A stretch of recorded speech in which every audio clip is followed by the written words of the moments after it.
Kelompok militan di Irak yang dibackingi Iran, Kataib Hizbullah, mengeluarkan ancaman terhadap Arab Saudi. Kataib Hizbullah menyebut Arab Saudi sebagai kerajaan jahat. Kelompok itu memperingatkan konsekuensi yang bakal dihadapi Saudi atas perannya dalam konflik Israel-Gaza. Kataib Hizbullah menyebut Arab Saudi akan membayar tindakannya yang memanfaatkan rute darat ke Israel. Mereka mengecam pembuatan jalur darat sebagai alternatif jalur laut ke Israel. Pernyataan ini menunjukkan adanya pertikaian baru antara Iran dan Saudi. Diketahui, kelompok ini melancarkan serangan roket dan pesawat nirawak terhadap Israel dan Amerika Serikat sejak perang di Gaza berkobar. Pemimpin oposisi Israel, Yair Lapid, menyatakan kekuatan militer politik dan internal pendudukan Israel telah retak dan runtuh. Lapid menekankan Perdana Menteri Netanyahu menyadari kenyataan ini dan mengkhawatirkannya. Belakangan, Lapid memang tak menahan diri dalam melontarkan kritikan pedasnya. Ia menyebut Netanyahu bukanlah korban. Bahkan, Lapid menyebut Netanyahu seorang pengecut dan pecundang. Ia menekankan Netanyahu hanya peduli pada kepentingannya sendiri. Lapid menekankan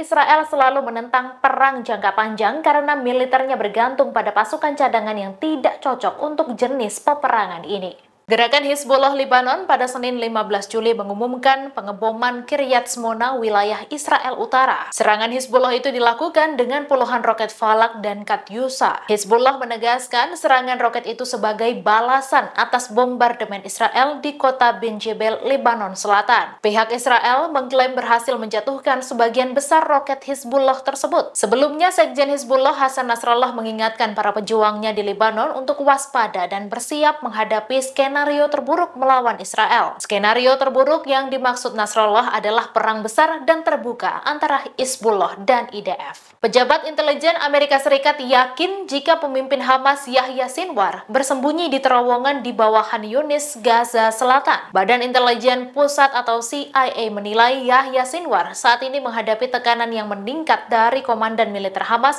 untuk menerima kesepakatan gencatan senjata. Sinwar juga disebut tidak takut mati, di mana ia menghadapi tekanan karena penderitaan rakyat Palestina yang terus-menerus menjadi sasaran pemboman Israel. Diketahui hingga saat ini, Yahya Sinwar masih berstatus The Invincible atau tak terlihat. IDF belum juga bisa menangkap Sinwar memasuki bulan ke-9 melancarkan bombardemen di Gaza. Meski keberadaannya tidak diketahui, namun diyakini bahwa Yahya Sinwar masih berkomunikasi dengan para pemimpin gerakan Hamas di dalam dan luar jalur Gaza. Mahkamah Internasional atau ICJ akan menggelar sidang terkait pendudukan Israel di tepi barat pada Jumat 18 Juli. Namun, menjelang sidang digelar, para pejabat Israel khawatir ICJ akan berpihak pada Palestina dan mengutuk pendudukan permanen Israel di tepi barat. Seorang pejabat Israel juga takut masalah ini dilimpahkan ke Pengadilan Pidana Internasional atau ICC. Jika pengadilan memutuskan membela Palestina, maka Amerika Serikat, Eropa, dan negara lain kemungkinan juga akan mengambil tindakan hukum